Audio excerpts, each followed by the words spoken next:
aware of the havoc that could ensue if, let's say, a voter registration system goes down in some city on election day. But, meanwhile, talking about security, meanwhile, 60% of Americans are going to vote using mail-in ballots this year. That's compared to 20% in 2016. So it creates a massive challenge both for election officials as well as voters. I mean, all the studies show that the more you vote by mail, the better you get at it. And if you haven't had experience, which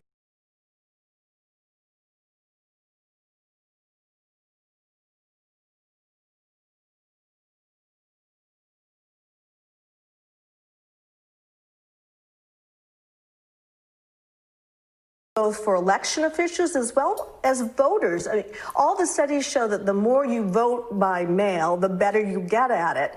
And if you haven't had experience, which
Hello, and welcome to the NeuroPolitical study of the 2020 presidential debates.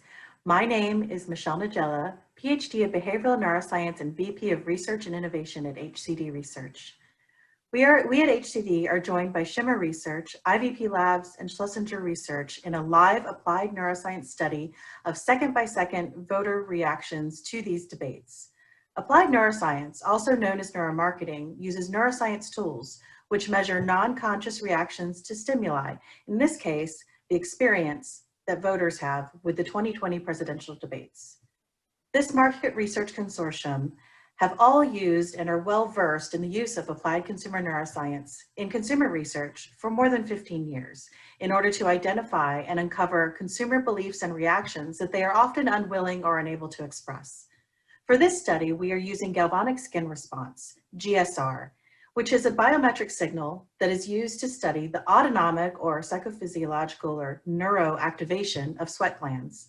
Sweat comes from our body's responses to when we are emotionally aroused. Arousal is a general term that implies an overall activation or reaction. GSR is used in research to measure the amount of sweat being produced and therefore changing the skin's conduction in order to determine the intensity of the person's emotional response and emotional arousal. The reason for this stimulation could vary from anything like a jump scare from a scary movie or to passing a cute puppy on the street. Being anxious, afraid, excited, worried, surprised, etc., can all create the experience of being emotionally aroused. There's no way to consciously control your GSR response, thus making it an autonomic, non-conscious response.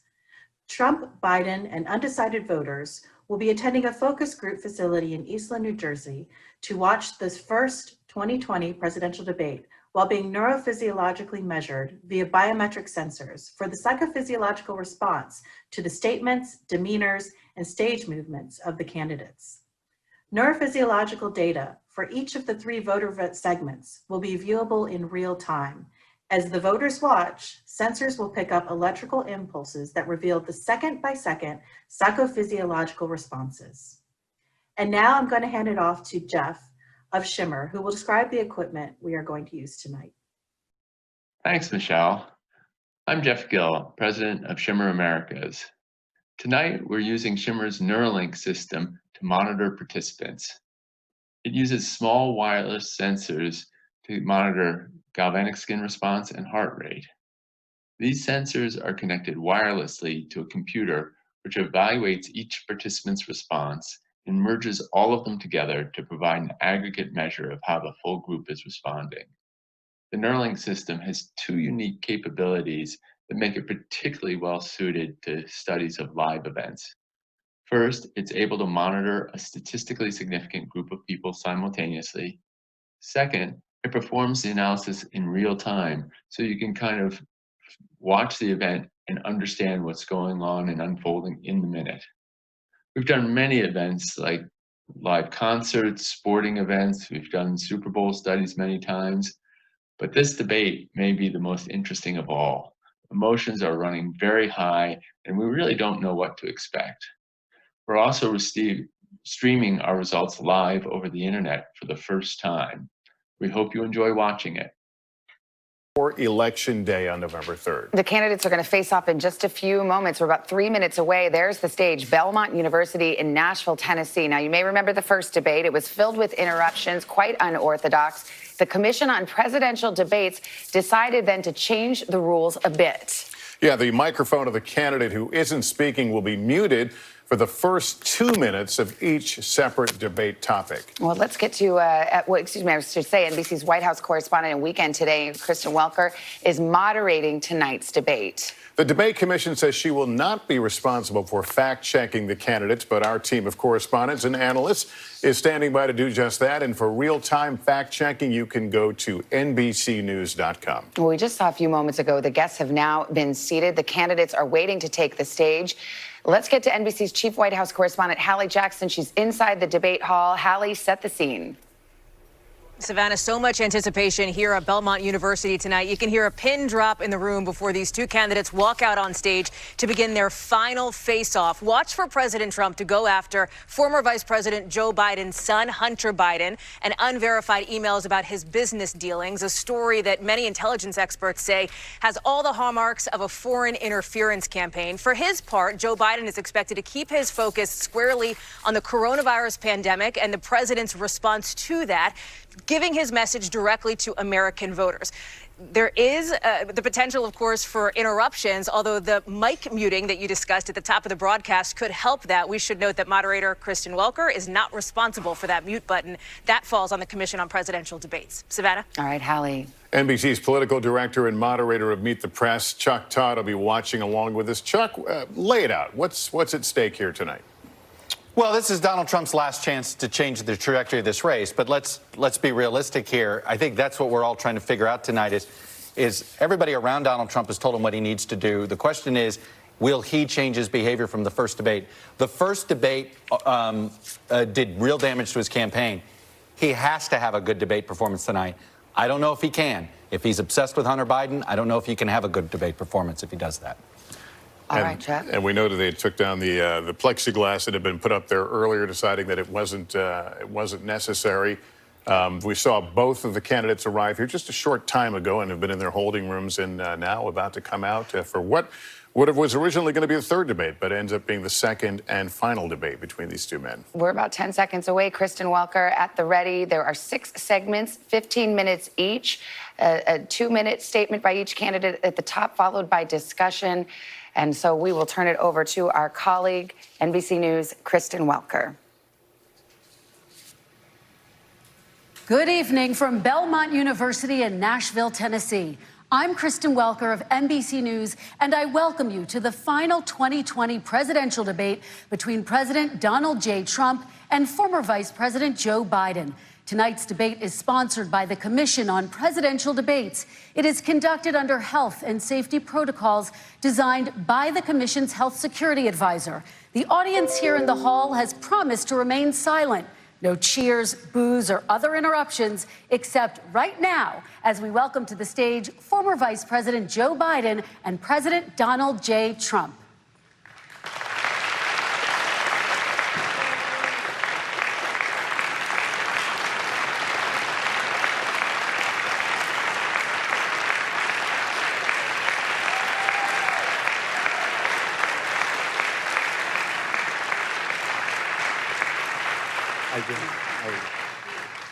And I do want to say a very good evening to both of you. This debate will cover 6 major topics. At the beginning of each section, each candidate will have 2 minutes uninterrupted to answer my first question. The debate commission will then turn on their microphone only when it is their turn to answer, and the commission will turn it off exactly when the 2 minutes have expired.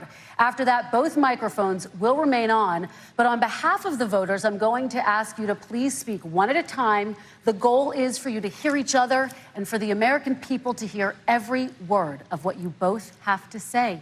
And so with that, if you're ready, let's start. And we will begin with the fight against the coronavirus. President Trump, the first question is for you. The country is heading into a dangerous new phase. More than 40,000 Americans are in the hospital tonight with COVID, including record numbers here in Tennessee. And since the two of you last shared a stage, 16,000 Americans have died from COVID. So please be specific. How would you lead the country during this next stage of the coronavirus crisis? 2 minutes, uninterrupted. So, as you know, 2.2 million people modeled out were expected to die. We closed up the greatest economy in the world in order to fight this horrible disease that came from China. It's a worldwide pandemic. It's all over the world. You see the spikes in Europe and many other places right now. If you notice, the mortality rate is down 85%. The excess mortality rate is way down and much lower than almost any other country. And we're fighting it, and we're fighting it hard. There is a spike. There was a spike in Florida, and it's now gone. There was a very big spike in Texas. It's now gone. There was a very big spike in Arizona. It's now gone. And there are some spikes and surges in other places. They will soon be gone. We have a vaccine that's coming. It's ready. It's going to be announced within weeks, and it's going to be delivered. We have Operation Warp Speed, which is the military is going to distribute the vaccine. I can tell you from personal experience that I was in the hospital, I had it, and I got better, and I will tell you that I had something that they gave me, a therapeutic, I guess they would call it. Some people could say it was a cure, but I was in for a short period of time, and I got better very fast, or I wouldn't be here tonight. And now they say I'm immune, whether it's 4 months or a lifetime. Nobody's been able to say that, but I'm immune. More and more people are getting better. We have a problem that's a worldwide problem. This is a worldwide problem. But I've been congratulated by the heads of many countries on what we've been able to do. If you take a look at what we've done in terms of goggles and masks and gowns and everything else, and in particular ventilators. We're now making ventilators all over the world, thousands and thousands a month, distributing them all over the world. It will go away, and as I say, we're rounding the turn, we're rounding the corner. It's going away. Okay, former Vice President Biden, to you, how would you lead the country out of this crisis? You have 2 minutes uninterrupted. 220,000 Americans dead.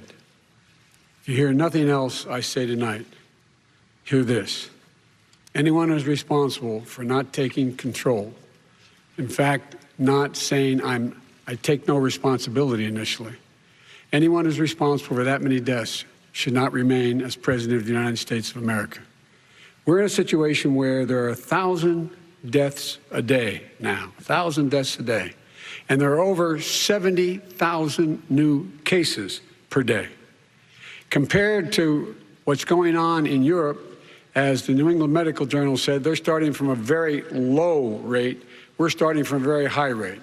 The expectation is we'll have another 200,000 Americans dead between now and the end of the year. If we just wore these masks, the president's own advisors have told him, we could save 100,000 lives. And we're in a circumstance where the president thus far and still has no plan, no comprehensive plan. What I would do is make sure we have everyone encouraged to wear a mask all the time. I would make sure we move in the direction of rapid testing, investing in rapid testing. I would make sure that we set up national standards as to how to open up schools and open up businesses so they can be safe and give them the wherewithal, the financial resources to be able to do that. We're in a situation now where the New England Medical Journal, one of the most serious journals in the whole world, said for the first time ever that the way this president has responded to this crisis has been absolutely tragic. And so, folks, I will take care of this. I will end this. I will make sure we have a plan. President Trump, I'd like to follow up with you in your comments. You talked about taking a therapeutic. I assume you're referencing Regeneron. You also said a vaccine will be coming within weeks. Yes. Is that a guarantee? No, it's not a guarantee, but it will be by the end of the year. But I think it has a good chance. There are two companies, I think, within a matter of weeks, and it will be distributed very quickly. Can you tell us which companies? Johnson & Johnson is doing very well. Moderna is doing very well. Pfizer is doing very well. And we have numerous others. Then we also have others that we're working on very closely with other countries, in particular Europe. Let me follow up with you, and because this is new information, you have said a vaccine is coming soon, within weeks now. Your own officials say it could take well into 2021 at the earliest for enough Americans to get vaccinated. And even then, they say the country will be wearing masks and distancing into 2022. Is your timeline realistic? No, I think my timeline is going to be more accurate. I don't know that they're counting on the military the way I do, but we have our generals lined up, one in particular that's the head of logistics. And this is a very easy distribution for him. He's ready to go as soon as we have the vaccine. And we expect to have 100 million vials. As soon as we have the vaccine, he's ready to go. Vice President Biden, your reaction, and just 40% of Americans say they would definitely agree to take a coronavirus vaccine if it was approved by the government. What steps would you take to give Americans confidence in a vaccine if it were approved? Make sure it's totally transparent. Have the scientists of the world see it, know it, look at it, go through all the processes. And by the way, this is the same fellow who told you this is going to end by Easter last time. This is the same fellow who told you that, don't worry, we're going to end this by the summer. We're about to go into a dark winter. And he has no clear plan, and there's no prospect that there's going to be a vaccine available for the majority of the American people before the middle of next year.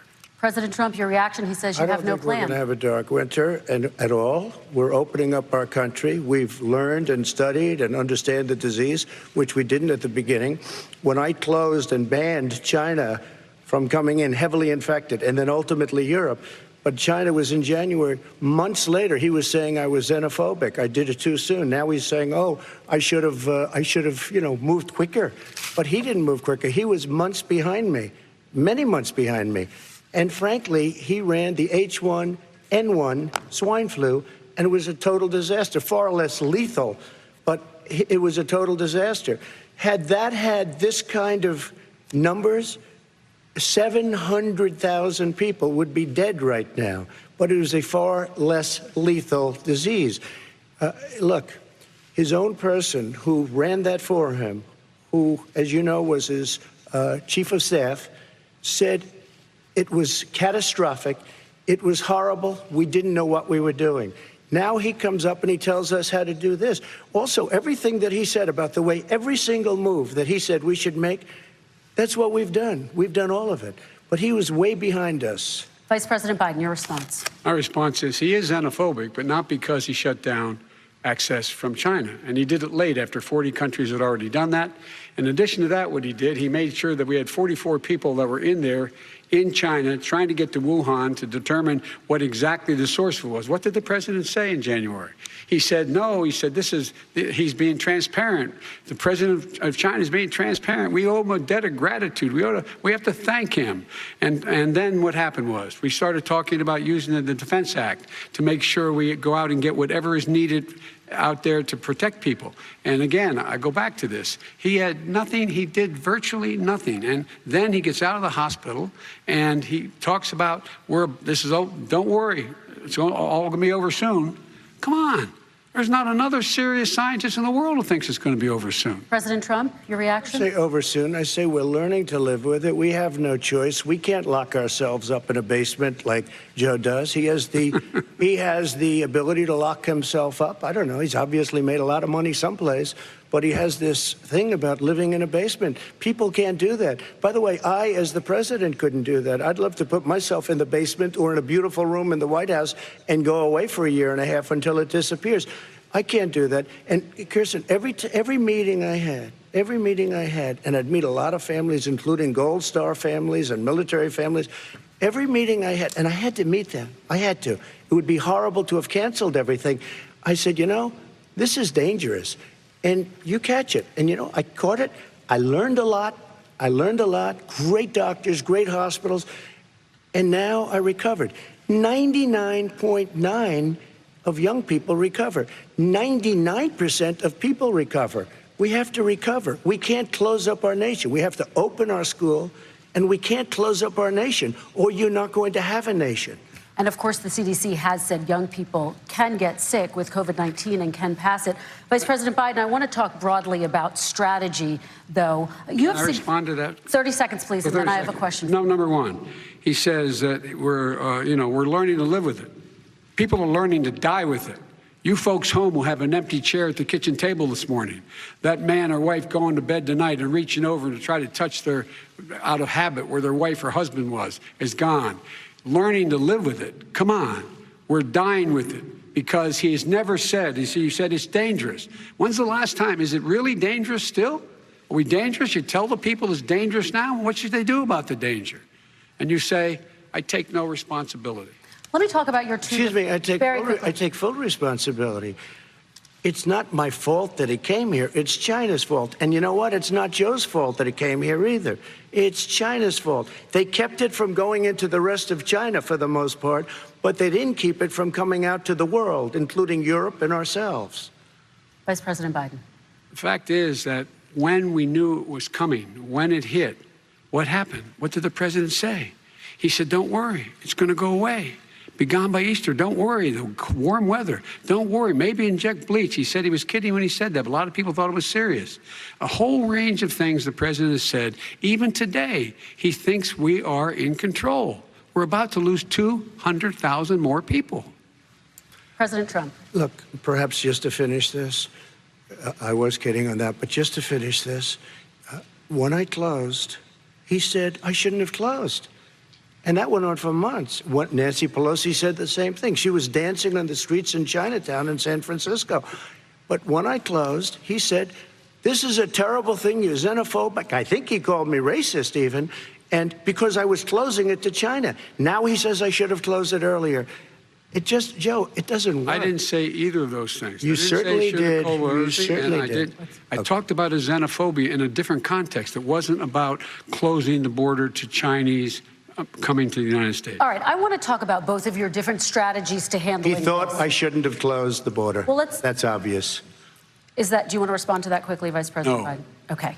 Let's talk about your different strategies toward dealing with this. Mr. Vice President, you suggested you would support new shutdowns if scientists recommended it. What do you say to Americans who are fearful that the cost of shutdowns, the impact on the economy, the higher rates of hunger, depression, domestic and substance abuse outweighs the risk of exposure to the virus? What I would say is I'm going to shut down the virus, not the country. It's his ineptitude that caused the country to have to shut down in large part. Why businesses have gone under, why schools are closed, why so many people have lost their living, and why they're concerned. Those other concerns are real. That's why he should have been, instead of in a sand trap in his golf course, he should have been negotiating with Nancy Pelosi and the rest of the Democrats and Republicans about what to do about the acts they were passing for billions of dollars to make sure people had the capacity. But you haven't ruled out more shutdowns.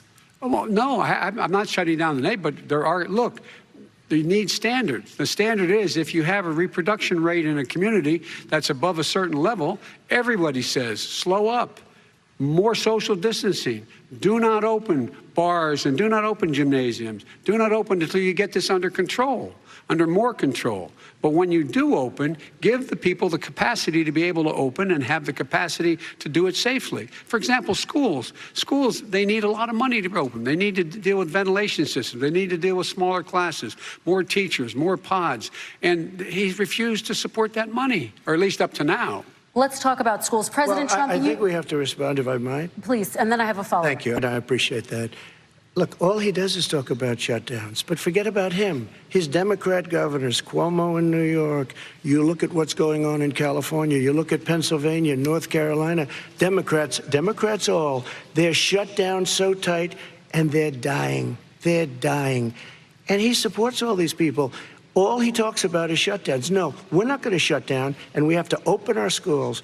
And it's like, as an example, I have a young son. He also tested positive. By the time I spoke to the doctor the second time, he was fine. It just went away. Young people, I guess it's their immune system. Let me follow up with you, President Trump. You've demanded schools open in person and insist they can do it safely. But just yesterday, Boston became the latest city to move its public school system entirely online after a coronavirus spike. What is your message to parents who worry that sending their children to school will endanger not only their kids, but also their teachers and families? I want to open the schools. The transmittal rate to the teachers is very small, but I want to open the schools. We have to open our country. We're not going to have a country. You can't do this. We can't keep this country closed. This is a massive country with a massive economy. People are losing their jobs. They're committing suicide. There's depression, alcohol, drugs at a level that nobody's ever seen before. There's abuse, tremendous abuse. We have to open our country.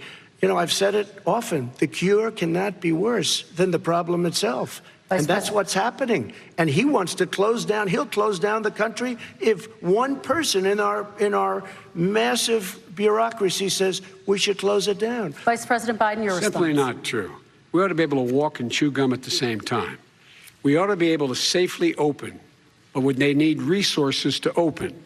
You need to be able to, for example, if you're going to open a business, have social distancing within the business. You need to have, if you have a restaurant, you need to have plexiglass dividers so people cannot infect one another. You need to be in a position where you can take testing rapidly and know whether a person is, in fact, infected. You need to be able to trace. You need to be able to provide all the resources that are needed to do this. And that is not inconsistent with saying that we're going to make sure that we open safely. And by the way, all you teachers out there, not that many of you are going to die, so don't worry about it.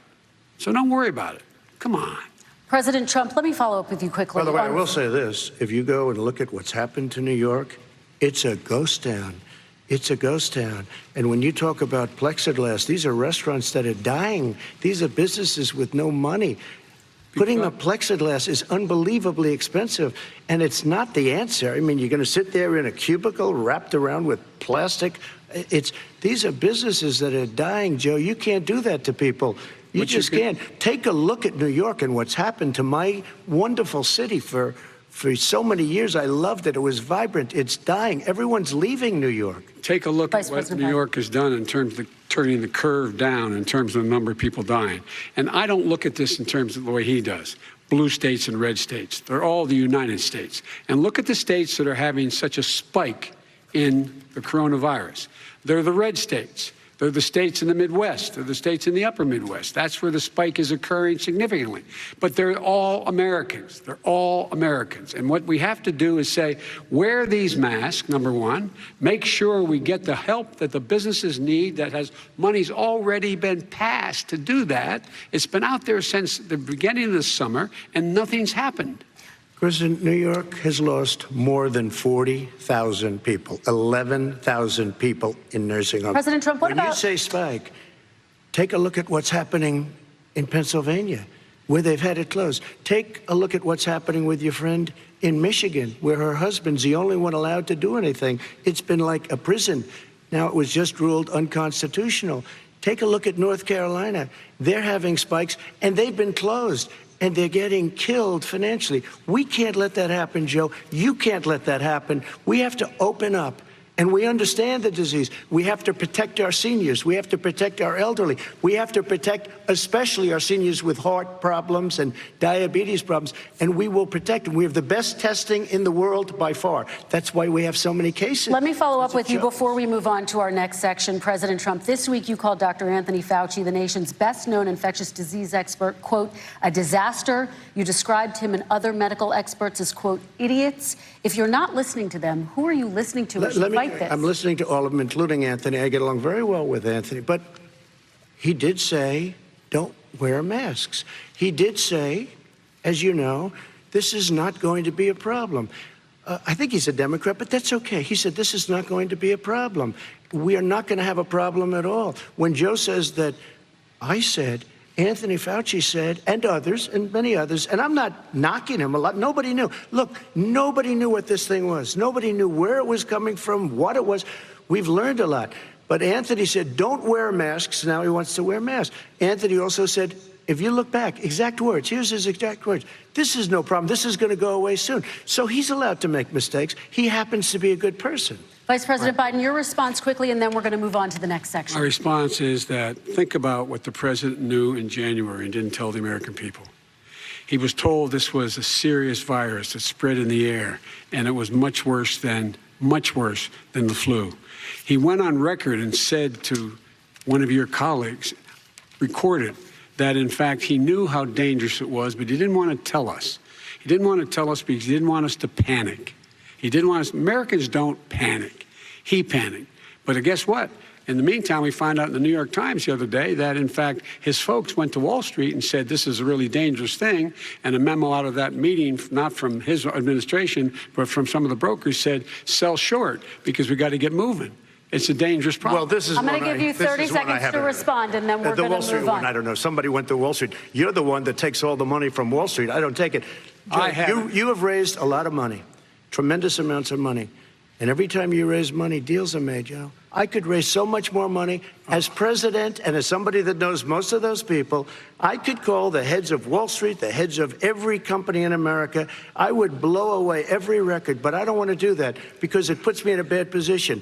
And then you bring up Wall Street. You shouldn't be bringing up Wall Street because you're the one that takes the money from Wall Street, not me. I could blow away your records that, like you wouldn't believe. We don't need money. We have plenty of money. In fact, we beat Hillary Clinton with a tiny fraction of the money that she was able to. All right, gentlemen, we're going to move on. Average contribution, $43. All right, we're going to move on to our next section, which is national security.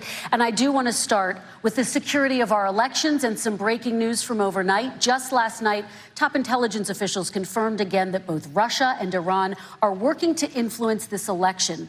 Both countries have obtained U.S. voter registration information, these officials say, and Iran sent intimidating messages to Florida voters. This question goes to you, Mr. Vice President. What would you do to put an end to this threat? You have 2 minutes uninterrupted. I made it clear and I ask everyone else to take the pledge. I made it clear that any country, no matter who it is, that interferes in American elections will pay a price. They will pay a price. And it's been overwhelmingly clear this election, I won't even get into the last one, this election, that Russia has been involved, China has been involved to some degree, and now we learn that Iran is involved. They will pay a price if I'm elected. They're interfering with American sovereignty. That's what's going on right now. They're interfering with American sovereignty. And to the best of my knowledge, I don't think the president said anything to Putin about it. I don't think he's talked with him a lot. I don't think he said a word. I don't know why he hadn't said a word to Putin about it. And I don't know what he has recently said, if anything, to the Iranians. My guess is he'd probably be more outspoken with regard to the Iranians. But the point is this, folks. We are in a situation where we have foreign countries trying to interfere in the outcome of our election. His own national security advisor told him that what is happening with his buddy, I will. His buddy, Rudy Giuliani, he's being used as a Russian pawn. He's being fed information that is Russian, that is not true. And then what happens? Nothing happens. And then you find out that everything that's going on here about Russia is wanting to make sure that I do not get elected the next president of the United States because they know I know them and they know me. I don't understand why this president is unwilling to take on Putin when he's actually paying bounties to kill American soldiers in Afghanistan, when he's engaged in activities that are trying to destabilize all of NATO. I don't know why he doesn't do it, but it's worth asking the question, why isn't that being done? Any country that interferes with us will, in fact, pay a price because they're affecting our sovereignty. President Trump, same question to you. Let me ask the question. You're going to have 2 minutes to respond. For 2 elections in a row now, there has been substantial interference from foreign adversaries. What would you do in your next term to put an end to this? 2 minutes uninterrupted. Well, let me respond to the first part, as Joe answered. Joe got $3.5 million from Russia, and it came through Putin because he was very friendly with the former mayor of Moscow, and it was the mayor of Moscow's wife. And you got $3.5 million. Your family got $3.5 million. And you know, someday you're going to have to explain, why did you get 3.5? I never got any money from Russia. I don't get money from Russia. Now, about your thing last night, I knew all about that. And through John Ratcliffe, who is fantastic, DNI, he said, the one thing that's common to both of them, they both want you to lose, because there has been nobody tougher to Russia. Between the sanctions, nobody tougher than me on Russia. Between the sanctions, between all of what I've done with NATO, you know, I've got the NATO countries to put up an extra $130 billion, going to $420 billion a year. That's to guard against Russia.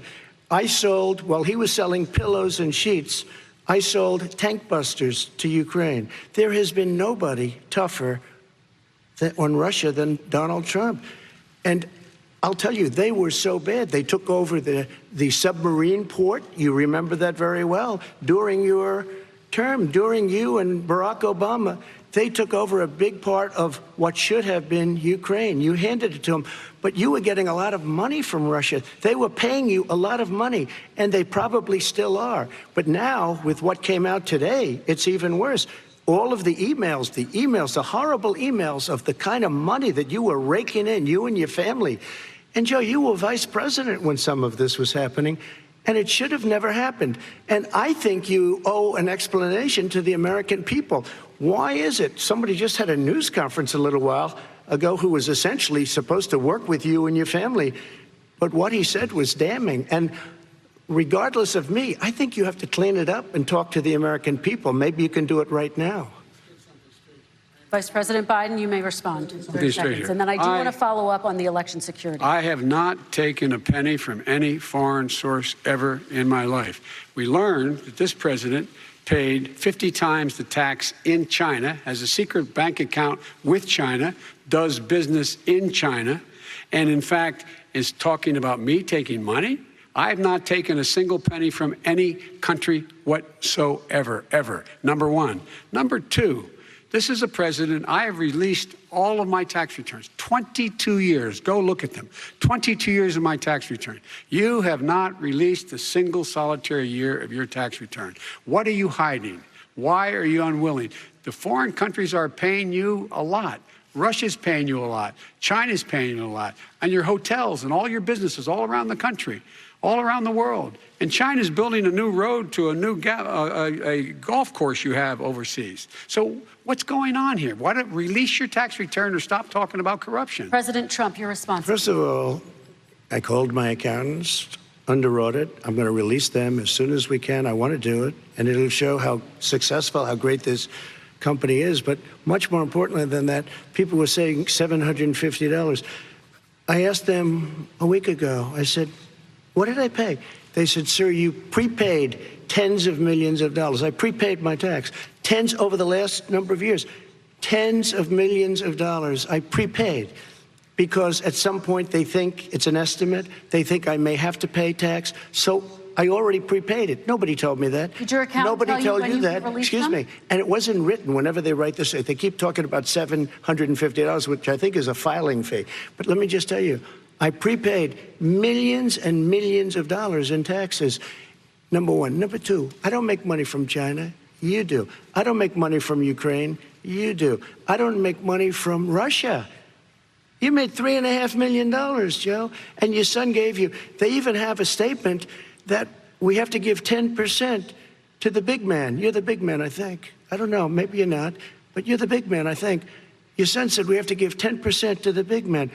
Joe, what's that all about? It's terrible. All right, gentlemen, I want to ask you both some questions about all of this. I'm going to let you both respond very quickly. You just said you spoke to your accountant about potentially releasing your taxes. Did he tell you when you can release them? Do you have a deadline for when you're going to release them? I get treated worse than the Tea Party got treated. Because I have a lot of people in there, deep down in the IRS, they treat me horribly. We made a deal, it was all settled until I decide to run for president.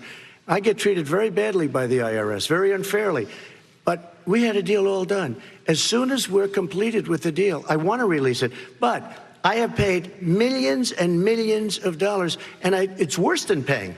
I paid in advance. It's called prepaying your taxes. I paid in advance. I want to ask you both about questions regarding your potential foreign entanglements and questions that have been raised to give you both a chance to talk about this more broadly. Respond very quickly, and then I'll get to my question. Why did he's been saying this for 4 years? Show us. Just show us. Stop playing around. You've been saying for 4 years you're going to release your taxes. Nobody knows it, Mr. President. What they do know is you're not paying your taxes, or you're paying taxes that are so low. When last time he said what he paid, he said, I only pay that little because I'm smart. I know how to game the system. Come on. Come on, folks. So, President Trump, and then I want to get to two questions to both of you on this. I was put through a phony witch hunt for 3 years. It started before I even got elected. They spied on my campaign.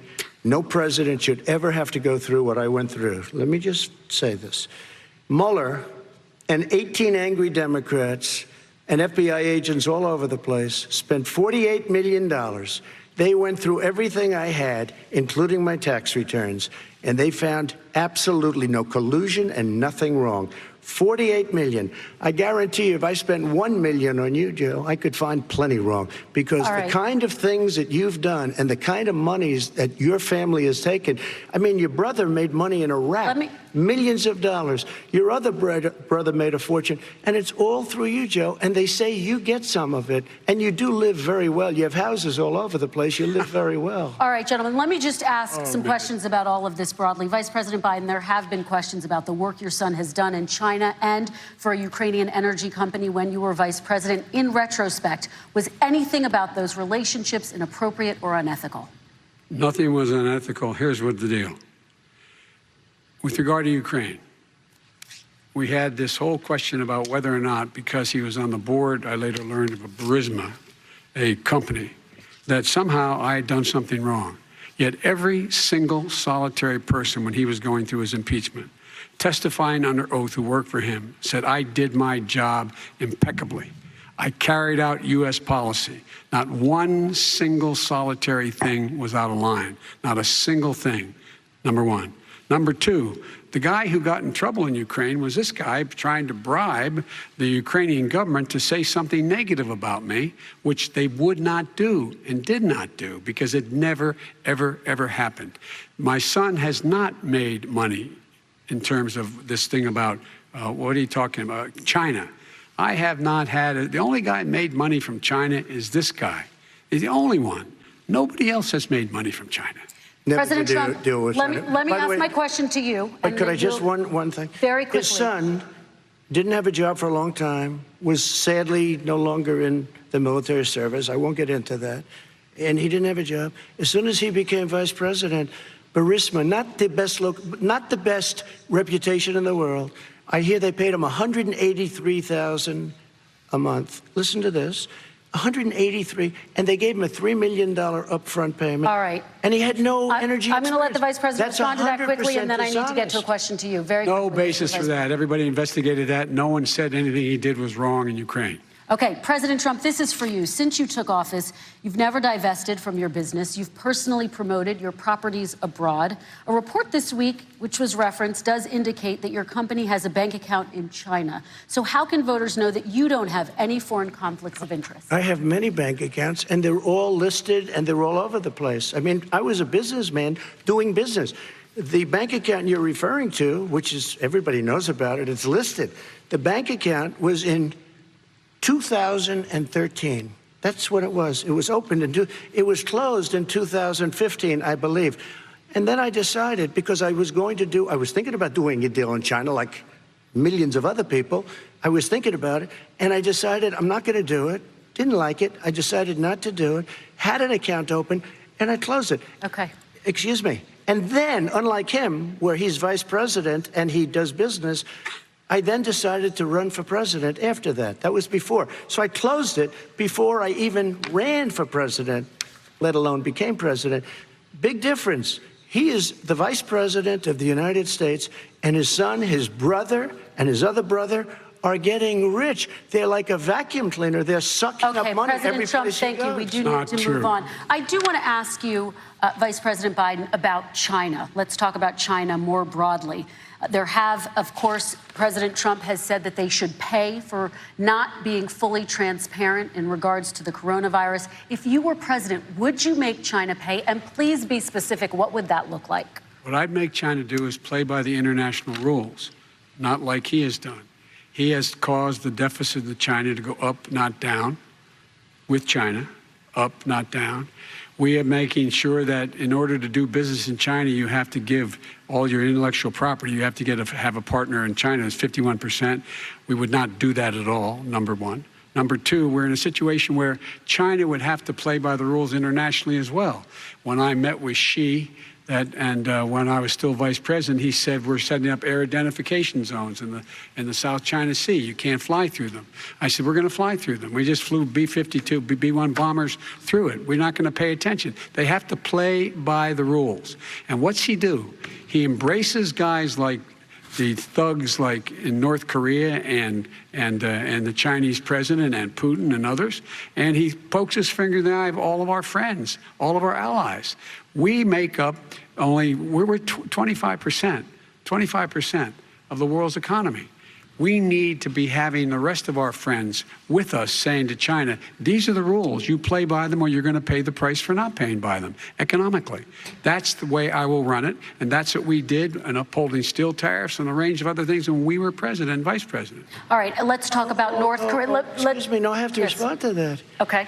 Very quickly, and then we're going to move on to North Korea. With $1.5 billion from China to manage after spending 10 minutes in office and being in Air Force Two, number one. Number two, there's a very strong email talking about your family wanting to make $10 million a year for introductions. President Trump, on China policy, though, what specifically are you going to do? What specifically are you going to do to make China pay? You've said you're going to make them pay. First of all, China is paying. They're paying billions and billions of dollars. I just gave $28 billion. New sanctions? I just gave $28 billion to our farmers. Taxpayers' money.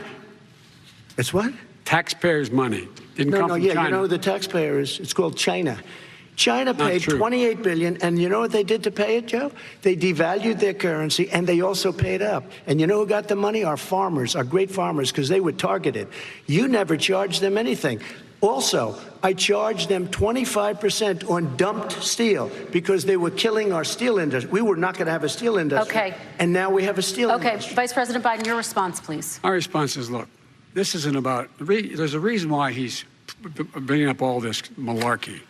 There's a reason for it. He doesn't want to talk about the substantive issues. It's not about his family and my family. It's about your family. And your family's hurting badly.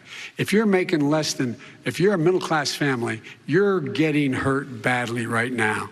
You're sitting at the kitchen table this morning deciding, well, we can't get new tires, they're bald because we have to wait another month or so. Or are we going to be able to pay the mortgage? Or who's going to tell her she can't go back to community college? They're the decisions you're making. And the middle-class families like I grew up in Scranton and Claymont, they're in trouble. We should be talking about your families, but that's the last thing he wants to talk about. I want to talk about North Korea. I do want to turn to 10 seconds, Mr. President. 10 That's a seconds. typical political statement. Let's get off this China thing, and then he looks, the family, around the table, everything. Just a typical politician when I see that. Let's talk about North Korea. I'm not a typical politician. Okay, that's why I got elected.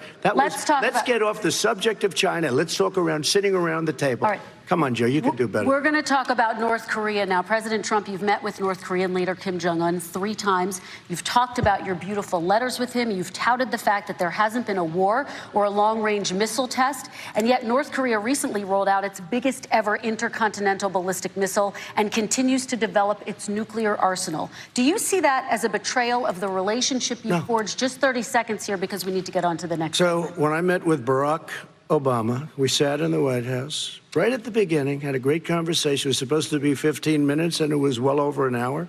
He said the biggest problem we have with North Korea. He indicated we will be in a war with North Korea. Guess what? It would be a nuclear war, and he does have plenty of nuclear capability.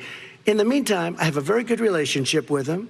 Different kind of a guy, but he probably thinks the same thing about me. We have a different kind of a relationship. We have a very good relationship, and there's no war. And, you know, about 2 months ago, he broke into a certain area. They said, oh, there's going to be trouble. I said, no, they're not, because he's not going to do that. And I was right. Look, instead of being in a war where millions of people, Seoul, you know, is 25 miles away, millions and millions, 32 million people in Seoul. Millions of people would be dead right now. President Trump, that's 30 seconds. Thank you. Vice President Biden, to you. North Korea conducted 4 nuclear tests under the Obama administration. Why do you think you would be able to rein in this persistent threat? Because I'd make it clear, which we were making clear to China, they had to be part of the deal. Because here's the I made it clear, and as a spokesperson of the administration when I went to China, that they said, why are you moving your missile defense up so close? Why are you moving more forces here? Why are you continuing to do military maneuvers with South Korea? I said, because North Korea is a problem, and we're going to continue to do it so we can control them. We're going to make sure we can control them and make sure they cannot hurt us. And so if you want to do something about it, step up and help. If not, it's going to continue. What has he done? He's legitimized North Korea. He's talked about his good buddy, who's a thug, and he talks about how we're better off. And they have much more capable missiles, able to reach U.S. territory much more easily than ever did before. Let me follow up with you, Vice President Biden. You've said you wouldn't meet with Kim Jong-un without preconditions. Are there any conditions under which you would meet with him? On the condition that he would agree that he would be drawing down his nuclear capacity to get that the Korean Peninsula should be a nuclear-free zone. All right, let's move on to American families. They tried to meet with him. 10 seconds, President. They tried to meet with him. He wouldn't do it. He didn't like Obama. He didn't like him. He wouldn't do it. Okay, I got to give him a chance to respond to that before we move on. And that's okay. You know what, North Korea, we're not in a war. We have a good relationship. You know, people don't understand. Having a good relationship with leaders of other countries is a good thing. We have a lot of questions to get to. That's like saying we had a good relationship with Hitler before he, in fact, invaded Europe, the rest of Europe. Come on. The reason he would not meet with President Obama is because President Obama said, we're going to talk about denuclearization. We're not going to legitimize you, and we're going to continue to put stronger and stronger sanctions on you. That's why he wouldn't meet with us. All right, let's move on. Let's move on and talk about American families. He left me a mess, Kristen. President Trump, okay, we do need to move on. They left me a mess. North Korea was a mess. We and need in fact, to move if on you so that remember we the can first get to 2 all or of 3 our months, questions tonight, there was a very President Trump. dangerous period in my first 3 months before we sort of worked things out a little bit. Okay. There was a very they left us a mess, and Obama would be, I think, the first to say it was the single biggest problem he thought that our country had. Okay, let's move on to American families and the economy. One of the issues that's most important to them is health care, as you both know. Today, there was a key vote on a new Supreme Court Justice, Amy Coney Barrett, and health care is at the center of her confirmation fight. Over 20 million Americans get their health insurance through the Affordable Care Act. It's headed to the Supreme Court, and your administration, Mr. President, is advocating for the court to overturn it. If the Supreme Court does overturn that law, those 20 million Americans could lose their health insurance almost overnight. So what would you do if those people have their health insurance taken away? You have 2 minutes uninterrupted. Sure. First of all, I've already done something that nobody thought was possible. Through the legislature, I terminated the individual mandate. That is the worst part of Obamacare, as we call it.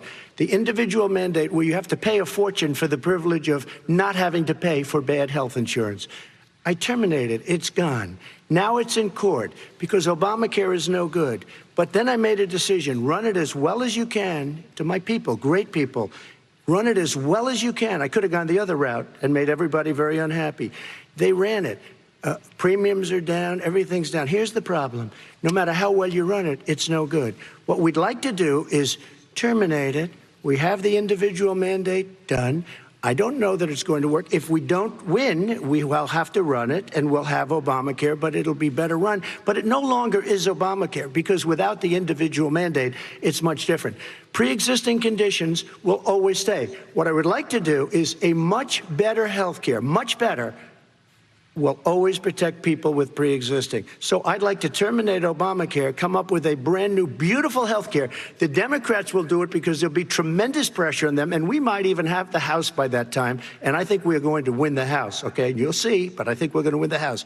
But come up with a better health care, always protecting people with pre-existing conditions. And one thing very important, we have 180 million people out there that have great private health care. Far more than we're talking about with Obamacare.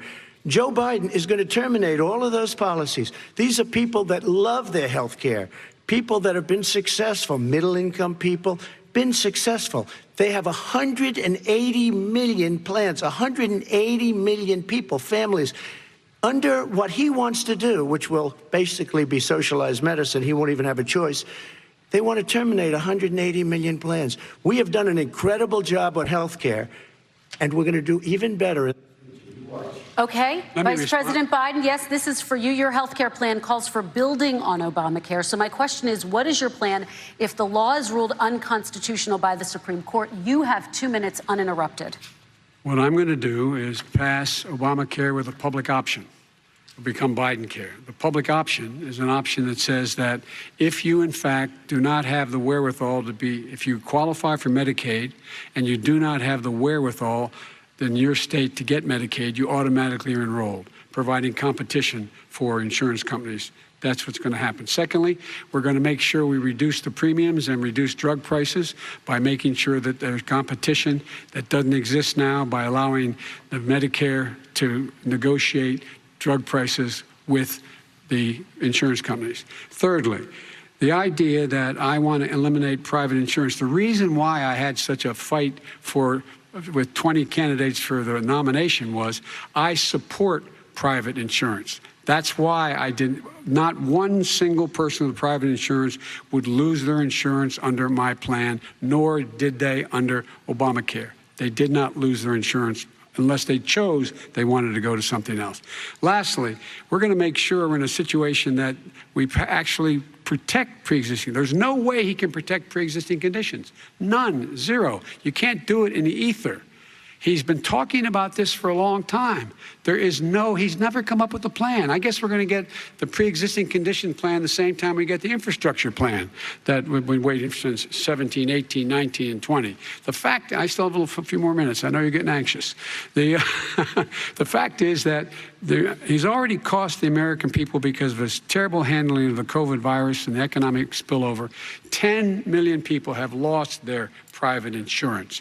And he wants to take away 22 million more people who have it under Obamacare and over 110 million people with pre-existing conditions. And all the people from COVID are going to have pre-existing conditions. What are they going to do? I have a follow-up for you, Vice President Biden. It relates to something that President Trump said. He's accusing you of wanting socialized medicine. What do you say to people who have concerns that your health care plan, which includes a government insurance option, takes the country one step closer to a health care system run entirely by the government? What's your response to I say it's ridiculous. It's like saying that, you know, the idea that the fact that there's a public option that people can choose, that makes it a socialist plan. Look, the difference between the president, I think health care is not a privilege, it's a right. Everyone should have the right to have affordable health care. And I am very proud of my plan. It's gotten endorsed by all the major labor unions as well as a whole range of other people who in fact are concerned in the medical field. This is something that's going to save people's lives, and this is going to give some people an opportunity to have health care for their children. How many of you home are worried and rolling around in bed tonight wondering what in God's name you're going to do if you get sick because you've lost your home insurance, your health insurance, your company's gone under? We have to provide health insurance for people at an affordable rate, and that's what I do. President Trump, Excuse me, he was your there response. for 47 years. He didn't do it. He was now there as vice president for 8 years, and it's not like it was 25 years ago. It was 3 3/4. It was just a little while ago, right? Less than 4 years ago. He didn't do anything. He didn't do it. He wants socialized medicine, and it's not that he wants it. His vice president, I mean, she is more liberal than Bernie Sanders and wants it even more. Bernie Sanders wants it. The Democrats want it. You're going to have socialized medicine, just like you went with fracking. We're not going to have fracking. We're going to stop fracking. We're going to stop fracking. Then he goes to Pennsylvania after he gets a nomination, where he got very lucky to get it. And he goes to Pennsylvania and he says, oh, we're going to have fracking. And you never asked that question. And by the way, so far, I respect very much the way you're handling this, I have to say. By the way. But somebody should ask the question. You can ask he goes for a year. There will be fracking. We have a number of topics we're going to get to. That's a big question. We're going to get to. It's the same thing with socialized medicine. I have to respond. Vice President, your response, please. My response is people deserve to have affordable health care, period. Period, period, period. And the Biden care proposal will, in fact, provide for that affordable health care, lower premiums. What we're going to do is going to cost some money. It's going to cost over $750 billion over 10 years to do it. And they're going to have lower premiums. You can buy into the better plans, the cheaper plans, lower your premiums, deal with unexpected billing, and have your drug prices drop significantly. He keeps talking about it. He hasn't done a thing for anybody on health care. Not a thing. Kristen, when Very he quickly, says, then I want to talk when about he what's says happening on public Capitol option, Hill. he's talking about socialized medicine. And when he and health care, when he talks about a public option, he's talking about destroying your Medicare, totally destroyed, and destroying your Social Security. And this whole country will come down. You know, Bernie Sanders tried it in his state. He tried it in his state. His governor was a very liberal governor. They wanted to make it work. Okay, let's let Vice President Biden respond. It doesn't Vice work. President He's Biden, a very your confused response. guy. He thinks he's running against somebody else. He's running against Joe Biden. I beat all those other people because I disagreed with them. Joe Biden he's running against. And the idea that we're in a situation that they're going to destroy Medicare, this is the guy that the actuary at Medicare said, if in fact, at Social Security, if in fact he continues to withhold his plan to withhold the tax on Social Security will be bankrupt by 2023 with no way to make up for it. This is the guy who's tried to cut Medicare. So the idea that Donald Trump is lecturing me on Social Security and Medicare, come on. He tried to get rid of, he Mr. tried to hurt President, and then I Social have to go to Security another years ago. Go back and look at the records. He tried to hurt Social Security years ago. All right, let's move on. This I'm is going to the move guy on. that when they announced Mr. President, I have to move last on to the next question. They said or the else stock we're not market going to will have time boom to talk about it. if I'm elected. If he's elected, the stock market will crash. Okay, let's move on to the next question very quickly. Look, the idea that the stock market is booming is his only measure of what's happening. Where I come from in Scranton and Claymont, the people don't live off of the stock market. Just in the last three years during this crisis, the billionaires in this country made, according to the Wall Street, $700 billion more. $700 billion more. because that's his only measure. What happens to the ordinary people out there? What happens to them? Let's talk about what's happening on Capitol Hill. We're going to move on. 401ks are through the roof. We're going to move on. Stock are through the roof. All right. And he doesn't come from Scranton. That's like one of the, he lived there for a short period of time before he even knew it. We're going to move on to the next question. And the people of Pennsylvania Let me will move show on you to my that. next question, They gentlemen. understand. As of tonight, more than 12 million people are out of work. And as of tonight, 8 million more Americans have fallen into poverty, and more families are going hungry every day. Those hit hardest are women and people of color. They see Washington fighting over a relief bill. Mr. President, why haven't you been able to get them the help they need? 30 seconds here. Because Nancy Pelosi doesn't want to approve it. I do. But you're the president. I do, but I still have to get. Unfortunately, that's one of the reasons I think we're going to take over the House, because of her. Nancy Pelosi doesn't want to approve anything because she'd love to have some victories on a date called November 3rd. Nancy Pelosi does not want to approve it. We are ready, willing, and able to do something. Don't forget, we've already approved 3 plans, and it's gone through, including the Democrats, in all fairness. This one she doesn't want. It's near the election because she thinks it helps her politically. I think it hurts her politically. All right, Mr. Vice President. You know, the Republican leader in the United States Senate said he can't pass it. He will not be able to pass it. He does not have Republican votes. Why isn't he talking to his Republican friends? Let me follow up with you, Vice President. If we made a Biden, deal, because the Republicans let me will ask pass Vice it. President Biden a question. You are the leader of the Democratic Party. Why have you not pushed the Democrats to get a deal for the American people? Well, I have, and they have pushed it. Look, they passed this act all the way back in the beginning of the summer. This is like it's not new. It's been out there. This HEROES Act has been sitting there. And look at what's happening. When I was in charge of the Recovery Act with $800 billion, I was able to get $145 billion to local communities that have to balance their budgets and states that have to balance their budgets, so then have to fire firefighters, teachers, first responders, law enforcement officers, so they can keep their cities and counties running. He will not support that. They have not done a thing for them. And Mitch McConnell said, let them go bankrupt. Let them go bankrupt. Come on. What's the matter with these guys? The bill that was passed in the House was a bailout of badly run, high-crime, Democrat, all run by Democrats, cities and states. It was a way of getting a lot of money, billions and billions of dollars to these states. It was also a way of getting a lot of money from our people's pockets to people that come into our country illegally. We were going to take care of everything for them. And what that does, and I'd love to do that, I'd love to help them, but what that does, everybody all over the world will start pouring into our country. We can't do it. This was a way of taking care of them. This was a way of spending on things that had nothing to do with COVID, as per your question. But it was really a big bailout for badly run Democrat cities and states. All right, If I get elected, I'm running as a proud Democrat, but I'm going to be an American president. I don't see red states and blue states. What I see is American, United States. And folks, every single state out there finds themselves in trouble. They're going to start laying off, whether they're red or blue, cops, firefighters, first responders, because they have to balance their budget. And the founders were smart. They allowed the federal government to deficit spend to compensate for the United States of America. I want to talk about the minimum wage, gentlemen. Mr. Vice President, we are talking a lot about struggling small businesses and business owners these days. Do you think this is the right time to ask them to raise the minimum wage? You, of course, support a $15 federal minimum wage. I do, because I think one of the things we're going to have to do is we're going to have to bail them out, too. We should be bailing them out now, those small businesses. You got 1 in 6 of them going under. They're not going to be able to make it back. They passed a package that allows us to be able to call PPP. Money is supposed to go to help them do everything from organize how they can deal with their businesses being open safely. Schools, how they can make classrooms smaller, how they can hire more teachers, how they can put ventilation systems in. They need the help. The businesses as well as the schools need the help. But these guys will not help them.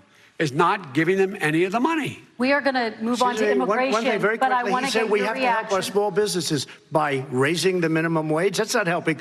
I think it should be a state option. Alabama is different than New York. New York is different from Vermont. Every state is different. It should be a state option. You said very recently. We have to help. It's very important. We have to help our small businesses.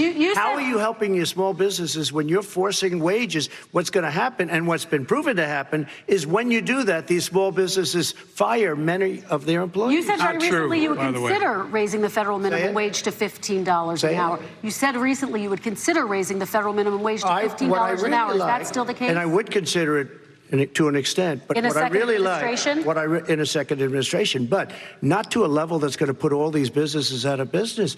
It should be a state option. Look, I've lived in different places. I know different places. They're all different. Some places, $15 is not so bad. In other places, other states, $15 would be Okay, President ruinous. Trump, thank you. Quick response, Vice President Biden. 2 jobs, 1 job, be below poverty. People are making $6, $7, $8 an hour. These first responders, we all clap for as they come down the street because they've allowed us to make it. What's happening? They deserve a minimum wage of $15. Anything below that puts you below the poverty level. And there is no evidence that when you raise the minimum wage, businesses go out of business. That is simply not true. We're going to talk about immigration. We're going to talk about immigration now, gentlemen, and we're going to talk about families within this context. Mr. President, your administration separated children from their parents at the border, at least 4,000 kids. You've since reversed your zero-tolerance policy, but the United States can't locate the parents of more than 500 children. So how will these families ever be reunited? Children are brought here by coyotes and lots of bad people, cartels, and they're brought here, and they used to use them to get into our country. We now have as strong a border as we've ever had. We're over 400 miles of brand new wall. You see the numbers, and we let people in, but they have to come in legally, and they come in through merit. But how will you reunite these kids with their families, Let me just tell you, Mr. President? they built cages. You know, they used to say, I built the cages, and then they had a picture in a certain newspaper, and it was a picture of these horrible cages, and they said, look at these cages. President Trump built them, and then it was determined they were built in 2014. That was him. Do you have a plan to reunite the kids? Yes, we're working on it we're trying very hard. But a lot of these kids come out without the parents. They come over through cartels and through coyotes and through gangs. Vice President Biden, let me bring you into this conversation. Quick response and then another question to you. These 500 plus kids came with parents. They separated them at the border to make it a disincentive to come to begin with. Real tough. We're really strong. And guess what? They cannot, it's not coyotes didn't bring them over. Their parents were with them. They got separated from their parents. And it makes us a laughing stock and violates every notion of who we are as a nation. Let me ask you a follow-up question. Kristen, they did it. We changed the policy. Your response to that? They did it. We changed. Did not They built the cages. Who built the cages, Joe? Let's talk about what Who we're built the talking about. cages, Let's Joe? talk about what we're talking about. What happened? Parents were ripped, their kids were ripped from their arms and separated. And now they cannot find over 500 sets of those parents, and those kids are alone. Nowhere to go. Nowhere to go. It's criminal. It's criminal. Let me ask Kristen, you about I will say this. They went down. We brought reporters, everything. They are so well taken care of. They're in facilities that were so clean. But some of them haven't been reunited But with just their ask families. one question. Who built the cages? I'd love you to ask him that. Who built the cages? Let me ask about your immigration policy, Mr. Vice President. The Obama administration did fail to deliver immigration reform, which had been a key promise during the administration. It also presided over record deportations as well as family detentions at the border before changing course. So why should voters trust you with an immigration overhaul now? Because it made a mistake. It took too long to get it right. It took too long to get it right. I'll be president of the United States, not vice president of the United States. And the fact is, I've made it very clear. Within 100 days, I'm going to send to the United States Congress a pathway to citizenship for over 11 million undocumented people. And all of those so-called dreamers, those DACA kids, they're going to be immediately certified again to be able to stay in this country and put on a path to citizenship. The idea that they are being sent home by this guy, and they want to do that, is they've gone to a country they've never seen before. I can imagine you're 5 years old, your parents are taking you across the Rio Grande River, and it's illegal. And you say, oh, no, Mom, leave me here. I'm not going to go with you. They've been here. Many of them are model citizens. Over 20,000 of them are first responders. out there taking care of people during this crisis. We owe them. We owe them. Kristen, he had 8 years to do what he said he was going to do. And I've changed without having a specific. We got rid of catch and release. We got rid of a lot of horrible things that they put in and that they lived with. But he had 8 years he was vice president. He did nothing except build cages to keep children in. Vice President Biden, your response. The catch and release, you know what he's talking about there? If in fact you had a family came across and they were arrested, they in fact were given a date to show up for their hearing. They were released. And guess what? They showed up for a hearing. And this is the first president in the history of the United States of America that anybody seeking asylum has to do it in another country. That's never happened before in America. That's never happened before in America. You come to the United States and you make your case that I seek asylum based on the following premise, why I deserve it under American law. They're sitting in squalor on the other side of the river. President Trump, your response, So 30 important. seconds, and then we'll move on. It just shows that he has no understanding of immigration or the laws. Catch and release is a disaster. A murderer would come in, a rapist would come in, a very bad person would come in. We would take their name. We have to release them into our country. And then you say they come back. Less than 1% of the people come back. We have to send ICE out and Border Patrol out to find them. We would say, come back in 2 years, 3 years. We're going to give you a court case. You need Perry Mason. We're going to give you a court case.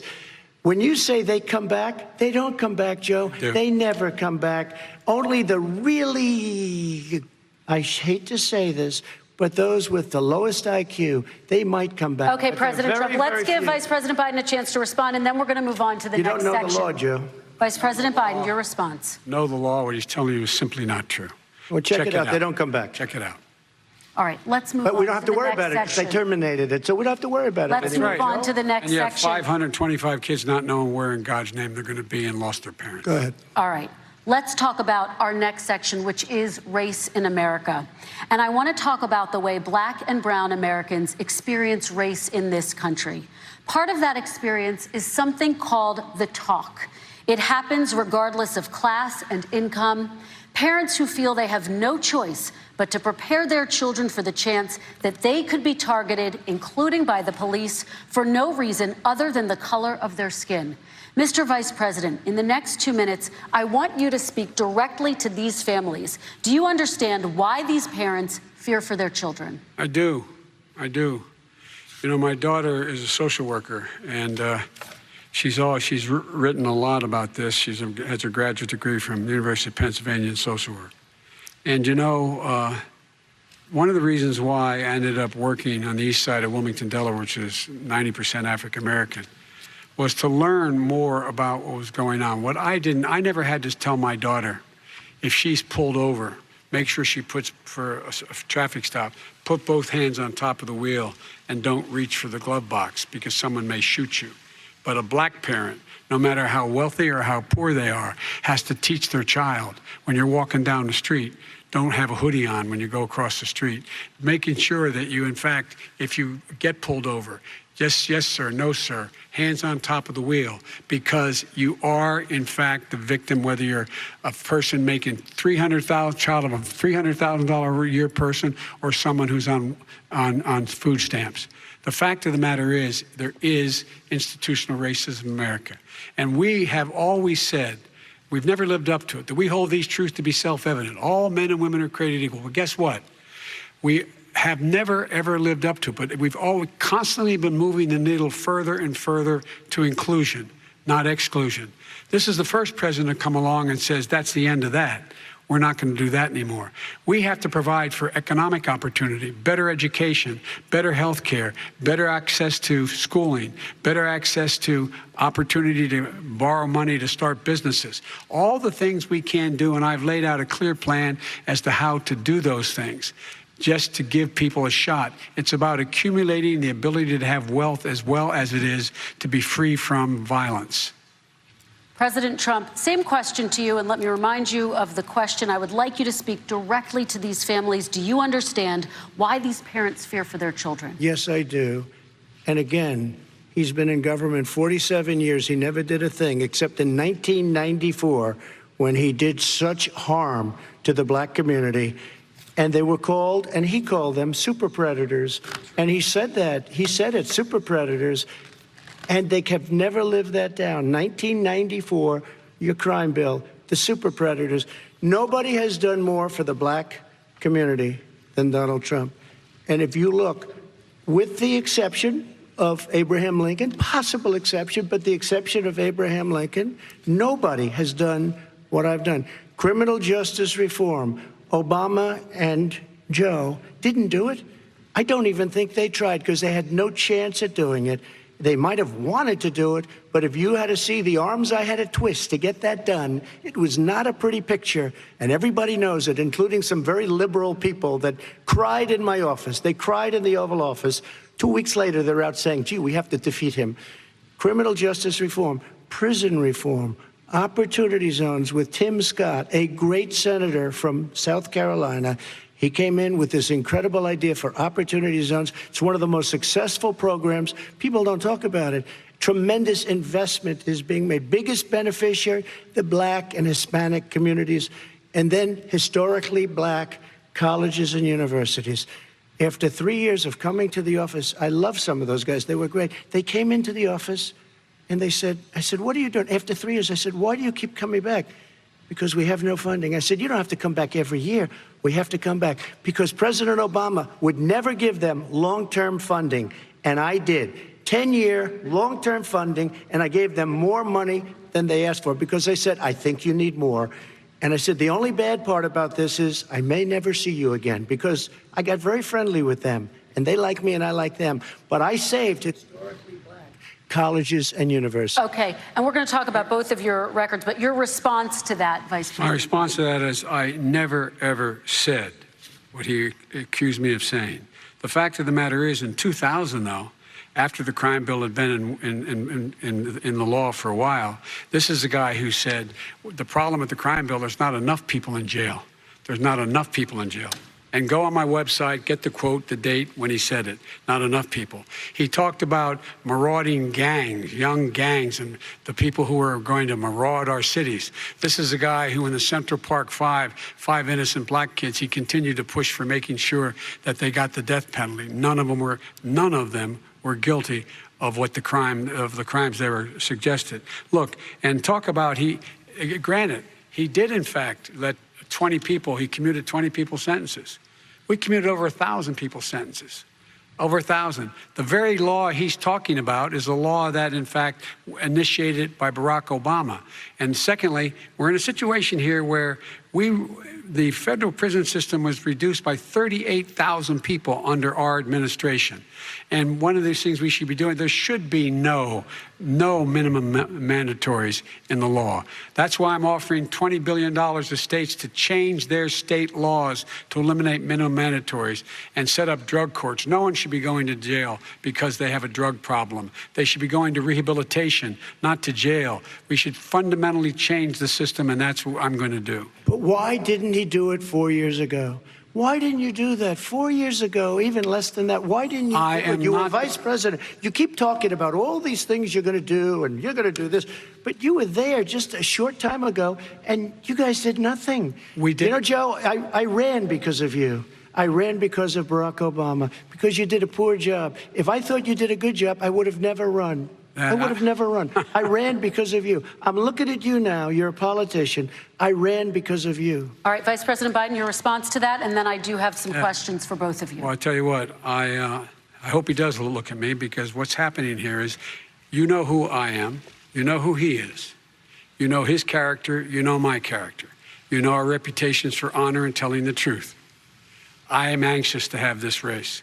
I am anxious to see this take place. The character of the country is on the ballot.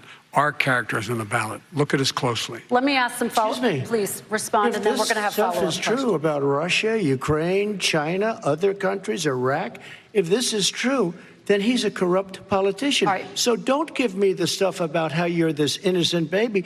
Joe, they're calling you a corrupt politician. Nobody. President Trump, I want to stay on the issue of race. We're talking about the issue. Laptop from hell. President Trump, we're Nobody. talking about race right now, and I do want to stay on the issue of race. President Trump, And I you've have to just respond to that. Please, Because look, very quickly. there are 50 former national intelligence folks who said that what he's accusing me of is a Russian plant. They have said that this has all the 5 former heads of the CIA, both parties, say what he's saying is a bunch of garbage. Nobody believes it except his and his good friend Rudy Giuliani. You mean the laptop is now another Russia hoax? That's exactly what. Is this that's where you're exactly going? what. This is where he's going. The laptop is Russia, Yes. Gentlemen, Russia. I want to stay on the issue of race. You okay? have to be kidding. Here we Mr. go President, again with Russia. We're going to continue Boy, on the boy. issue of race. Mr. President, believe you've that one. described the Black Lives Matter movement as a symbol of hate. You've shared a video of a man chanting white power to millions of your supporters. You've said that black professional athletes exercising their First Amendment rights should be fired. What do you say to Americans who say that kind of language from a president is contributing to a climate of hate and racial strife? Well, you have to understand, the first time I ever heard of Black Lives Matter, they were chanting pigs in a blanket, talking about police. Pigs, talking about our police. Pigs in a blanket, fry them like bacon. I said, that's a horrible thing. And they were marching down the street. And that was my first glimpse of Black Lives Matter. I thought it was a terrible thing. As far as my relationships with all people, I think I have great relationships with all people. I am the least racist person in this room. Well, what do you say to Americans who are concerned by that rhetoric? I don't know. and by I mean, the I don't know videos? what to say. I got criminal justice reform done and prison reform and opportunity zones. I took care of black colleges and universities. I don't know what to say. They can say anything. I mean, they can say anything. It makes me sad because I am the least racist person. I can't even see the audience because it's so dark. But I don't care who's in the audience. I'm the least racist person in this room. Okay, Vice President Biden, let me ask you very quickly, and then I have a follow-up question for you. Abraham Lincoln here is one of the most racist presidents we've had in modern history. He pours fuel on every single racist fire. Every single one. Started off his campaign coming down the escalator saying he's going to get rid of those Mexican rapists. He's banned Muslims because they're Muslims. He has moved around and made everything worse across the board. He says about the poor boys, last time we were on stage here, he said, I told them to stand down and stand ready. Come on. This guy has a dog whistle about as big as a foghorn. President Trump, I'm going to give you 10 seconds to respond, and then I have a follow-up. You made a reference to Abraham Lincoln. Where did that come in? I mean, You said you're Abraham Lincoln. No, where did that? No. You said, I said not since Abraham Lincoln has anybody done what I've done for the black community. And I'm saying, I didn't say I'm Abraham Lincoln. I said not since Abraham Lincoln has anybody done what I've done for the black community. Now, you have done nothing other than the crime bill, which put oh, God. tens of thousands of black men, mostly, in jail. All right, let me And you know what? let me they ask remember Vice it President because if you Biden look a at what's question. happening with the voting right now, Let me ask they Vice remember President that Biden you treated them about- very, very badly. Just take a look at what's happening out there. Vice President Biden, let me give you a chance to respond within this context. Crime Okay. bills that you supported in the 80s and 90s contributed to the incarceration of tens of thousands of young black men who had small amounts of drugs in their possession. They are sons, they are brothers, they're fathers, they're uncles, whose families are still to this day, some of them suffering the consequences. So speak to those families. Why should they vote for you? One of the things is that in the 80s, we passed 100%, all 100 senators voted for it, a bill on drugs and how to deal with drugs. It was a mistake. I've been trying to change the since then, particularly the portion on cocaine. That's why I've been arguing that, in fact, we should not send anyone to jail for a pure drug offense. They should be going into treatment across the board. That's what we should be spending money on. That's why I set up drug courts, which were never funded by our Republican friends. They should not be going to jail for a drug or an alcohol problem. They should be going into treatment. That's what we've been trying to do. That's what I'm going to get done, because I think the American people have now seen that, in fact, it was a mistake to pass those laws relating to the drug. But they were not in the crime bill. But why didn't he get it done? See, it's all talk, no action with these politicians. Why didn't he get it done? That's what I'm going to do when I become president. You were vice president along with Obama as your president, your leader, for 8 years. Why didn't you get it done? You had 8 years to get it done. Now you're saying you're going to get it done because you're all talk and no action, Jim. We got a lot of it done. We released 38,000. We got 38,000 prisoners left from the. You got nothing done. 38,000 prisoners were released from federal prison. There were over 1,000 people who were given clemency. In fact, we're the ones that put in the legislation saying we could look at pattern and practice of police departments and what they were doing, how they were conducting themselves. I could go on, but we began the process. We lost an election. That's why I'm running to win back that election and change his terrible policy. I just asked one question. Why didn't you do it in the 8 years, a short time ago? Why didn't you do it? You just said, I'm going to do that. I'm going to do this. You put tens of thousands of mostly black young men in prison. Now you're saying you're going to undo that. Why didn't you get it done? You had 8 years with Obama. You know why, Joe? Because you're all talk and no action. All right, Vice President Biden, and then we're going to move on to the next section. We had a Republican Congress. That's the answer. Well, you got to talk them into it, Joe. Sometimes you got to talk them into it. We're going to move on to our next section, like I did with criminal justice reform. I had to talk Democrats into it. Gentlemen, we're running out of time, so we got to get on to climate change, please. You both have very different visions on climate change. President Trump, you say that environmental regulations have hurt jobs in the energy sector. Vice President Biden, you have said you see addressing climate change as an opportunity to create new jobs. For each of you, how would you both combat climate change and support job growth at the same time? Starting with you, President Trump, you have 2 minutes uninterrupted. So we have the Trillion Trees program. We have so many different programs. I do love the environment, but what I want is the cleanest, crystal clear water, the cleanest air. We have the best, lowest number in carbon emissions, which is a big standard that I notice Obama goes with all the time. Not Joe. I haven't heard Joe use the term because I'm not sure he knows what it represents or means, but I have heard Obama use it. And we have the best carbon emission numbers that we've had in 35 years under this administration. We are working so well with industry, but here's what we can't do. Look at China, how filthy it is. Look at Russia. Look at India. It's filthy. The air is filthy. The Paris Accord, I took us out because we were going to have to spend trillions of dollars, and we were treated very unfairly. When they put us in there, they did us a great disservice. They were going to take away our businesses. I will not sacrifice tens of millions of jobs, thousands and thousands of companies because of the Paris Accord. It was so unfair. China doesn't kick in until 2030. Russia goes back to a low standard, and we kicked in right away. It would have destroyed our businesses. So, you ready? We have done an incredible job environmentally. We have the cleanest air, the cleanest water, and the best carbon emission standards that we've seen in many, many years. Vice President Biden. And we Biden. haven't destroyed our industries. Vice President Biden, 2 minutes to you, uninterrupted. Climate change and climate warming, the global warming, is an existential threat to humanity. We have a moral obligation to deal with it. And we're told by all the leading scientists in the world we don't have much time. We're going to pass the point of no return within the next 8 to 10 years. 4 more years of this man eliminating all the regulations that were put in by us to clean up the climate, to limit limit of emissions will put us in a position where we're going to be in real trouble. Here's where we have a great opportunity. I was able to get both all the environmental organizations as well as labor, the people worried about jobs, to support my climate plan. Because what it does, it will create millions of new good-paying jobs. We're going to invest in, for example, 500,000 50,000 charging stations on our highways so that we can own the electric car market of the future. In the meantime, China is doing that.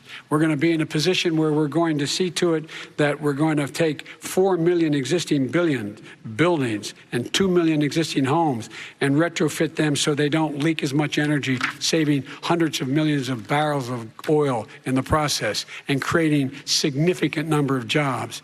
And by the way, the whole idea of what this is all going to do, it's going to create millions of jobs, and it's going to clean the environment. Our health and our jobs are at stake. That's what's happening. And what right now, by the way, Wall Street firms indicated that my plan will in fact create 18.6 million jobs, 7 million more than his. This is from Wall Street. And I'll create $1 trillion more in economic growth than his proposal does. Not on climate, just on the economy. President Trump, you're Today came out and said very strongly, $6,500 will be taken away from families under his plan, that his plan is an economic disaster. If you look at what he wants to do, if you look at his plan, his environmental plan, you know who developed it? AOC plus 3. They know nothing about the climate. I mean, she's got a good line of stuff, but she knows nothing about the climate. And they're all hopping through hoops for AOC plus 3. Look, their real plan costs $100 trillion. If we had the best year in the history of our country for 100 years, we would not even come close to a number like that. When he says buildings, they want to take buildings down because they want to make bigger windows into smaller windows. As far as they're concerned, if you had no window, it would be a lovely thing. This is the craziest plan that anybody has ever seen. And this wasn't done by smart people. This wasn't done by anybody. Frankly, I don't even know how it can be good politically. Right. They want to spend $100 trillion. That's their real number. He's trying to say it was 6. It's $100 trillion. They want to knock down buildings and build new buildings with little, tiny, small windows. I mean, and many other things. Okay. And many other things. Let me have the Vice President respond, and we're running out of time, and we have a lot more questions to get to. So let's hear from the Vice President. I have a number more questions. I don't know where he comes from. I don't know where he comes up with these numbers. Queen. $100 trillion. Give me a break. This plan was endorsed by every major environmental group and every labor group. Because they know the future lies. The future lies in us being able to breathe, and they know there are good jobs in getting us there. And by the way, the fastest growing industry in America is solar energy and wind. He thinks wind causes cancer, windmills. It's the fastest growing jobs, and they pay good prevailing wages, $45, $50 an hour. We can grow and we can be cleaner if we go the route I'm proposing. President Trump, please respond, and then I have some follow-ups. We are energy independent for the first time. We don't need all of these countries that we had to fight war over because we needed their energy. We are energy independent. I know more about wind than you do. It's extremely expensive, kills all the birds. It's very intermittent. It's got a lot of problems. And they happen to make the windmills in both Germany and China.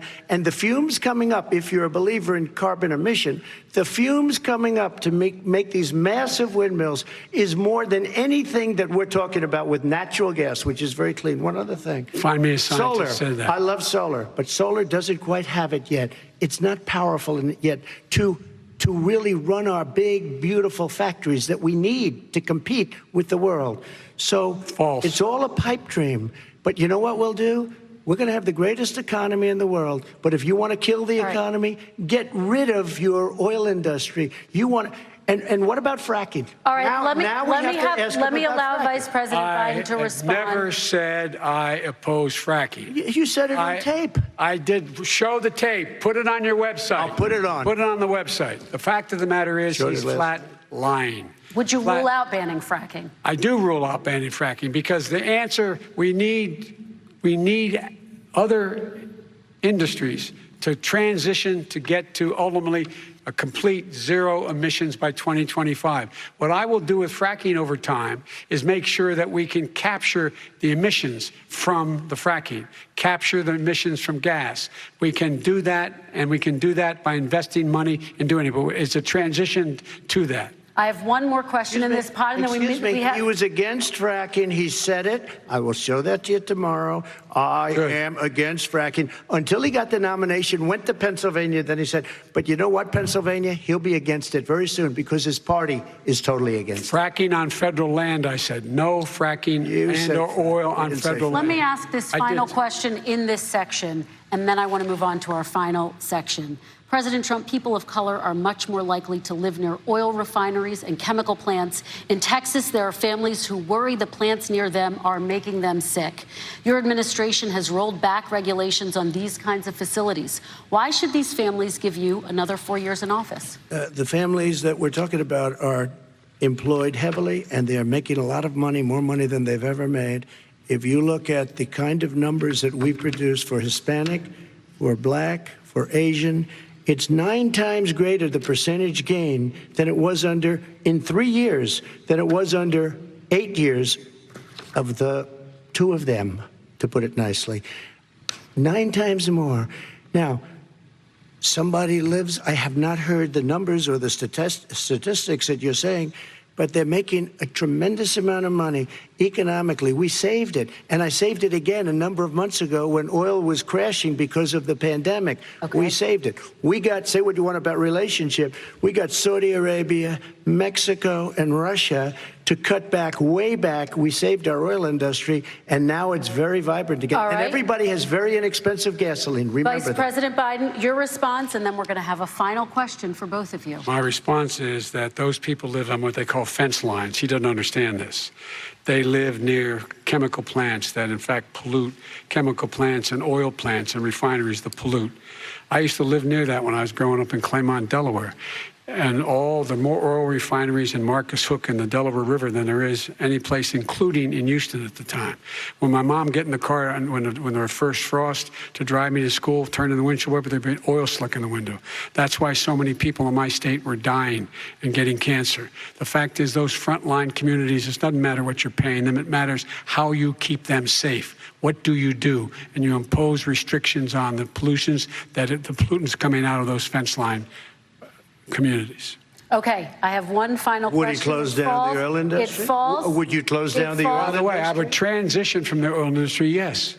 Oh, I would that's transition. a big statement. It is a big statement. That's a because big statement. I would stop. Why would you do that? Because the oil industry pollutes significantly. I see. Here's the deal. But That's you a can't big do statement. that. Well, if you let me finish the statement, because it has to be replaced by renewable energy over time. And I'd stop giving to the oil industry, I'd stop giving them federal subsidies. He won't give federal subsidies to the gas, to solar and wind. Yeah. Why are we giving it to oil industry? We actually do give it to solar and wind. We And have that's one maybe the final biggest question. statement in terms of business. That's the biggest statement. Okay. Because We have basically one what he's final saying question, is he is Mr. going to President. destroy the oil industry. Will you remember that, Texas? Will you remember that, Pennsylvania, Oklahoma? Vice President Biden, let me give you 10 seconds to respond, and then Ohio. I have to get to the final question. Vice President Biden. He takes everything out of context, but the point is, look, we have to move toward a net zero emissions. The first place to do that by the year 2035 is in energy production. By 2050, totally. All right. One Is he final going to get question China both to do of it? you. No, we're finished with Is this. he We going have to to get move China on to to our do it? final question. No, We have to I'm move going on to to our final rejoin Paris question. Accord and make China abide by what they agreed to. All right, That'll this cost you is $1 about trillion. leadership, gentlemen. And this first question does go to you, President Trump. Imagine this is your inauguration day. What will you say in your address to Americans who did not vote for you? You'll each have 1 minute, starting with you, Mr. We have to make our country totally successful as it was prior to the plague coming in from China. Now we're rebuilding it, and we're doing record numbers, 11.4 million jobs in a short period of time, et cetera. But I will tell you, go back. Before the plague came in, just before, I was getting calls from people that were not normally people that would call me. They wanted to get together. We had the best Black unemployment numbers in the history of our country. Hispanic, women, Asian, people with diplomas, with no diplomas, MIT graduates, #1 in the class. Everybody had the best numbers. And you know what? The other side wanted to get together. They wanted to unify. Success is going to bring us together. We are on the road to success. But I'm cutting taxes, and he wants to raise everybody's taxes, and he wants to put new regulations on everything. He will kill it. If he gets in, you will have a depression, the likes of which you've never seen. Your 401ks will go to hell, and it'll be a very, very sad day for this country. All right. Vice President Biden, same question to you. What will you say during your inaugural address to Americans who did not vote for you? I will say I'm an American president. I represent all of you, whether you voted for me or against me. And I'm going to make sure that you're represented. I'm going to give you hope. We're going to move. We're going to choose science over fiction. We're going to choose hope over fear. We're going to choose to move forward because we have enormous opportunities to make things better. We can grow this economy. We can deal with the systemic racism. And at the same time, we can make sure that our economy is being run and moved and motivated by clean energy, creating millions of new jobs. And that's the fact. That's what we're going to do. And I'm going to say, as I said at the beginning, what is on the ballot here is the character of this country: decency, honor, respect, treating people with dignity, making sure that everyone has an even chance. And I'm going to make sure you get that. You haven't been getting it the last 4 years. All right. I want to thank you both for a very robust hour and a half, a fantastic debate. Really appreciate it. President Trump, former Vice President Joe Biden, thank you to Belmont University for hosting us tonight. And most importantly, thank you to those watching tonight. Election Day is November 3rd. Don't forget to vote. Thank you, everyone, and have a great night. Thank you. Thanks for joining us tonight. In subsequent debates, in addition to the real-time neuro data, which you saw on the screen, we'll be following up with observations that we were able to determine from the data that was collected. We look forward to you viewing it next week and learn more about the neuro response of voters shortly after the debates conclude. Thank you.